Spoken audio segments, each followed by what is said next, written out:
Code మనం run చేసి చూద్దాం ఇప్పుడు. Hello guys, welcome back to our channel.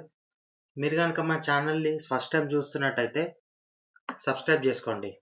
Okay, let's get in to the video. Counting the number of even numbers. ఇప్పుడు ఒక లూప్లో even numbers ఇస్తే ఎలా కౌంట్ చేయాలో ఇప్పుడు ఈ వీడియోలో మనం చూద్దాం. కౌంటింగ్ అంటే ఫస్ట్ మనం ఒకటి వేరియబుల్ తీసుకుందాం, కౌంట్ అని. దీనికి వాల్యూ అసైన్ చేసుకుందాం 0 అని. Okay, for loop రాసుకుందాం.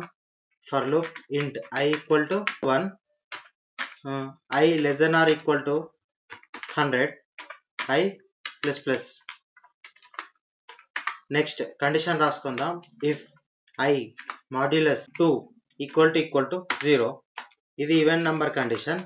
సో ఎప్పుడైతే ఈ కండిషన్ ట్రూ అవుతుందో అప్పుడు మనకి కౌంట్ అనేది ఒక నంబర్ పెరగాలి. So count plus plus. ఇప్పుడు దీని బయట మనము ప్రింట్ చేసుకుందాం. System dot out dot println print చేద్దాం. ఓకే, ఒకసారి ఈ కోడ్ మనం రన్ చేసి చూద్దాం ఇప్పుడు. ఓకే, మనకి 1 నుంచి 100 లోపు మనకు 50 నంబర్స్ని డిజేబుల్ చేస్తాం. సో ఈ కోడ్ కనుక మీకు అర్థమైతే ప్లీజ్ సబ్స్క్రైబ్ చేసుకోండి.